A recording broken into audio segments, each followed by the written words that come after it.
प्रिय दर्शकों, फादर अभिनंदन बंदल, मैं आचार्य विनोद आप सबका अपने चैनल चंद्र फैक्टर पर स्वागत अभिनंदन करता हूं। आज हम चर्चा करेंगे धनु राशि के लिए 6 महीने बीत गए, साढ़े साथी खत्म हुए। 17 जनवरी 2023 को साढ़े साथी खत्म हुई। बड़ी उम्मीदें थी आप लोगों को, सभी को, लेकिन कोई सुधार नहीं हुआ अभी तक। परिस्थितियां जस की तस बनी हुई है। क्या कारण है इसका और क्या उपाय किया जा सकता है, इसी विषय पर हम चर्चा करेंगे।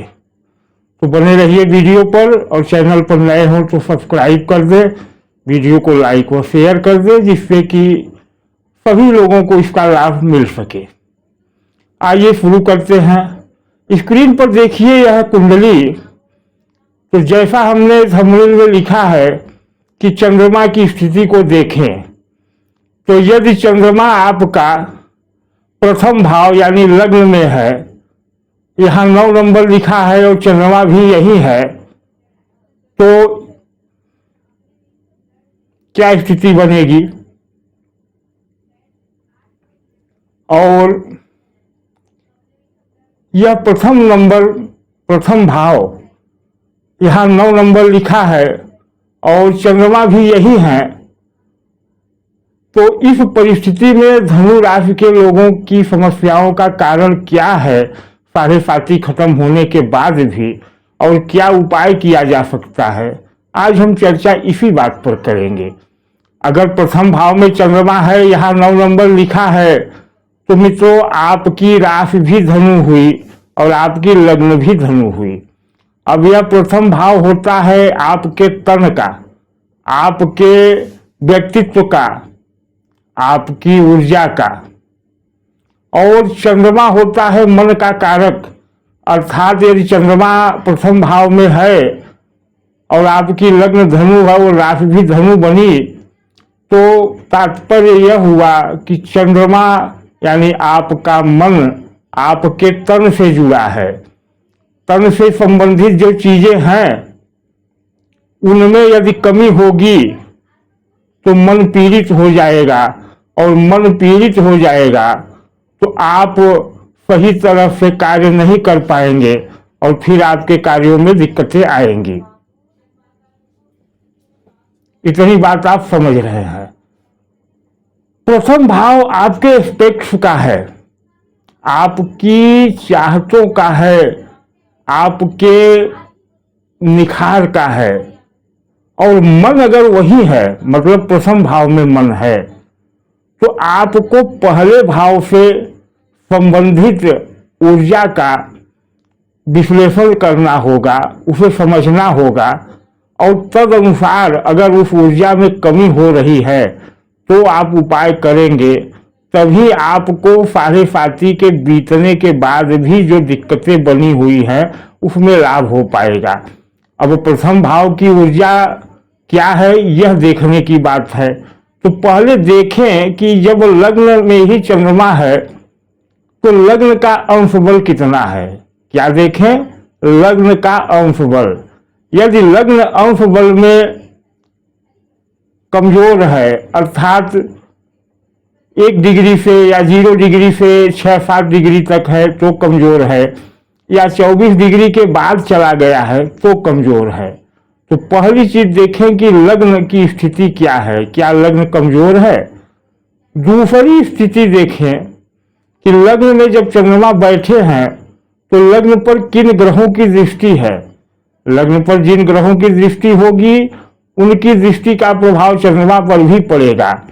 अब यदि शनि की दृष्टि हो, प्रथम देखें कि शनि की दृष्टि है क्या लग्न पर, तो शनि की दृष्टियां 3 होती हैं, और शनि कहाँ कहाँ बैठ करके लग्न को देखेंगे यह हम देख लेते हैं।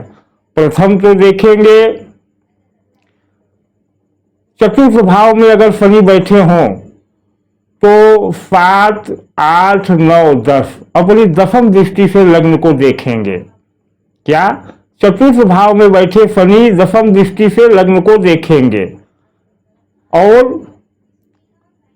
एकादश भाव में बैठे शनि अपनी तीसरी दृष्टि से लग्न को देखेंगे, और सप्तम भाव में बैठे शनि सप्तम दृष्टि से लग्न को देखेंगे। तो लग्न अगर शनि से पीड़ित हो रहा है, शनि का प्रथम कार्य है कि जहां देखते हैं उन चीजों के प्रभाव में, उस भाव के प्रभाव में कमी कर देते हैं। तो अगर शनि देख रहे हैं लग्न को कहीं भी बैठकर, अर्थात चतुर्थ में, अर्थात सप्तम में, अर्थात एकादश में, तो लग्न के बल में कमी आएगी। यदि लग्न अंश बल में है तो भी ऐसी परिस्थिति में दो बातें होंगी।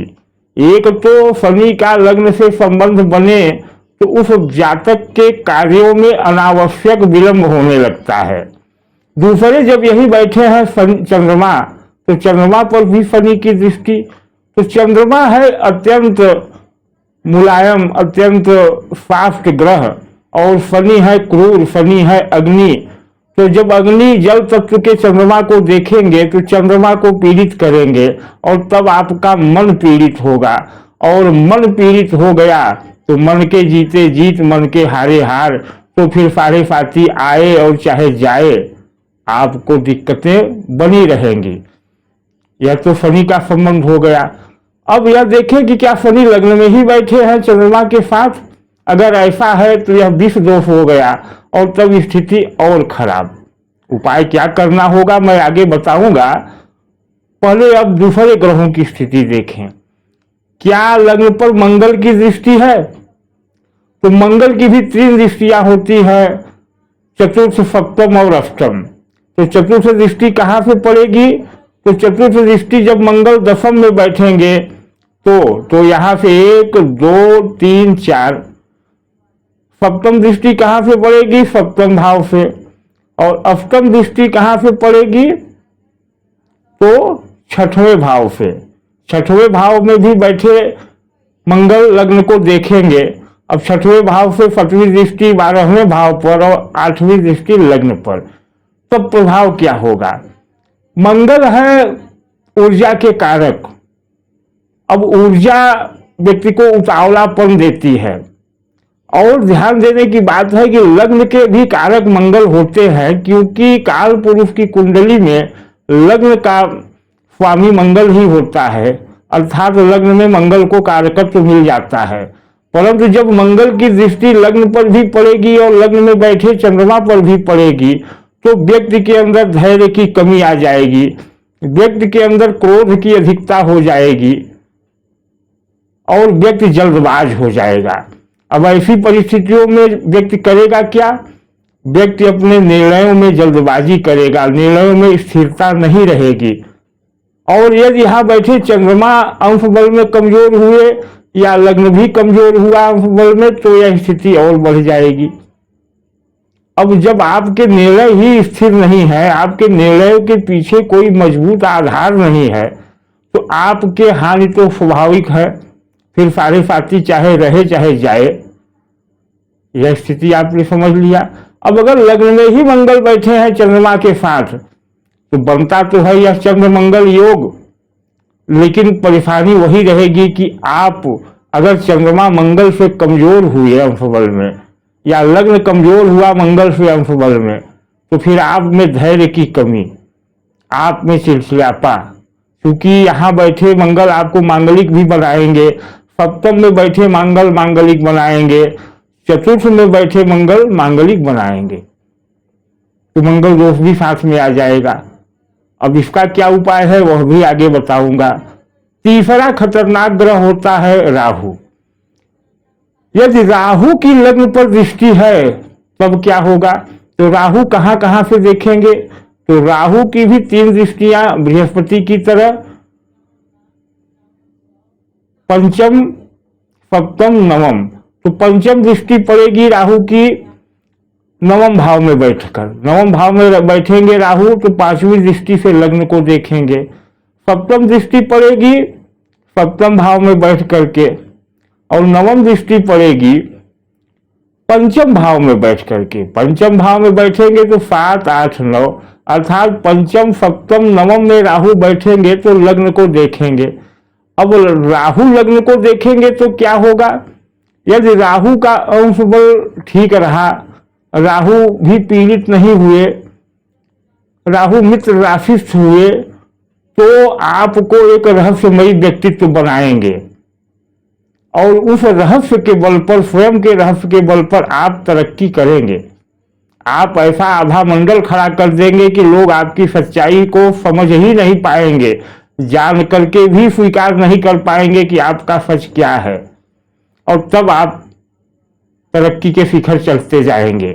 लेकिन अगर यहाँ बैठे चंद्रमा, क्योंकि लग्न में ही चंद्रमा बैठे हैं, चंद्रमा की स्थिति खराब हुई तो आप रहस्य तो क्रिएट कर लेंगे, अपने आभा मंडल में रहस्य पैदा कर लेंगे, लेकिन आपका मन उस रहस्य के बोझ को, अर्थात अपने द्वारा खड़े किए आभा मंडल के बोझ को ढो नहीं पाएगा और कहीं न कहीं आप ही बिखर जाएंगे, आप ही अपने रहस्य खोल देंगे और तब आपको भारी नुकसान होगा। अब तीसरी स्थिति बनती है कि लग्न में ही राहु बैठे हों, साथ में चंद्रमा हो, तो यह ग्रहण दोष हो जाता है। यहाँ बैठे राहु रहस्यवाद की दुनिया में आपको ले जाएंगे, एक बड़ा आडंबर खड़ा कराएंगे, लेकिन मन आपका इतना कमजोर रहेगा, सशंकित रहेगा कि कहीं न कहीं आपका मन ही आपको धोखा दे देगा और फिर आप धोखा खाएंगे तो क्या साढ़े साथी का रहना, क्या साढ़े साथी का जाना। अब इसके बाद बचते हैं केतु। यदि केतु लग्न पर दृष्टि डाल रहे हों तो क्या होगा? तो केतु जहां दृष्टि डालते हैं उस भाव से वैराग्य उत्पन्न कराते हैं। तो केतु की भी स्थिति वही राहु की है, वही दृष्टियां हैं। पंचम में बैठेंगे तो नवम दृष्टि से देखेंगे, सप्तम में बैठेंगे तो सातवीं दृष्टि से, और नवम में बैठेंगे तो पांचवी दृष्टि से, और साथ ही यहाँ बैठे हैं चंद्रमा। तो केतु चंद्रमा यानी मन में वैराग्य, चीजों के प्रति नैराश्य भाव उत्पन्न कर देंगे और आपकी ग्रहण क्षमता ही कमजोर हो जाएगी। और जब आपकी इच्छा शक्ति ही कमजोर हो गई तो फिर साढ़े साथी का आना और जाना क्या मतलब रखता है। यदि केतु लग्न में बैठ गए तब तो फिर चंद्रमा को पीड़ित कर देंगे बहुत अधिक और लग्न को भी पीड़ित कर देंगे। अगर लग्न केतु से मजबूत हुआ, चंद्रमा केतु से मजबूत हुआ तो फिर बहुत अच्छा भी परिणाम मिल सकता है, लेकिन अक्सर परिस्थितियों में चंद्रमा कमजोर हो जाता है तो पीड़ित हो जाता है, तो परिणाम उलट हो जाते हैं। यह तो परिस्थितियों की बात हुई। अब हम बात करते हैं कि उपाय क्या करें। तो मित्रों, दो उपाय है ऐसी परिस्थितियों के लिए। प्रथम उपाय है कि आपको शिव शरणं गच्छामि, शिव की शरण में जाए और रुद्राभिषेक नियमित रूप से, मतलब हर तीसरे महीने रुद्राभिषेक करें। बहुत व्यय करने की आवश्यकता नहीं है। रुद्राभिषेक अगर आप उपचार के लिए करते हैं, संसार को दिखाने के लिए नहीं, तो आपका 1000, 1200, 1500 तक में हो जाएगा। संसार को दिखाना नहीं है, आपको अपना इलाज करना है, तो रुद्राभिषेक करें। सामग्री हो, अगर लग्न में चंद्रमा बैठे हैं और किसी भी पाप ग्रह से दृष्ट हो रहे हैं तो दूध से रुद्राभिषेक करें। इससे गाय के दूध से। कुछ लोग कहेंगे कि दूध तो चंद्रमा का कारक है, इससे चंद्रमा और कमजोर होगा। जी नहीं मित्रों, शिव क्या है? शिव लिंग से चंद्रमा तक शिव उपाय ही उपाय है, शिव कल्याण ही कल्याण है। शिव से ही चंद्रमा को जोड़ा गया है।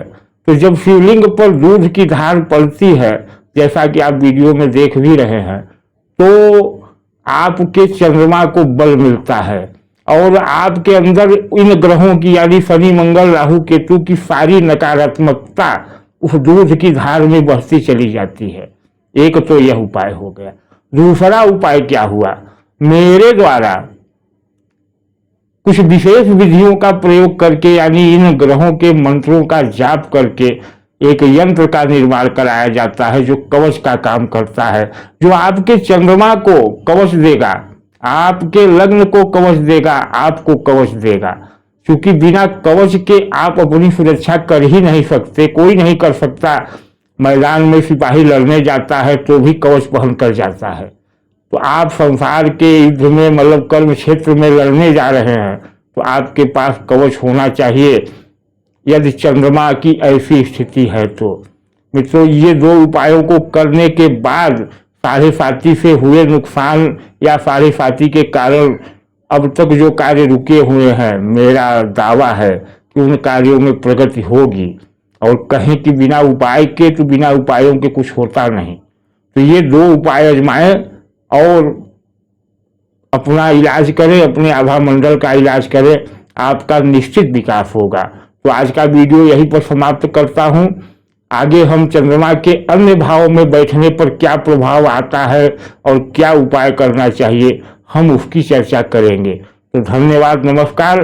चैनल को पुनः निवेदन है कि सब्सक्राइब कर दें, वीडियो को लाइक और शेयर कर दें।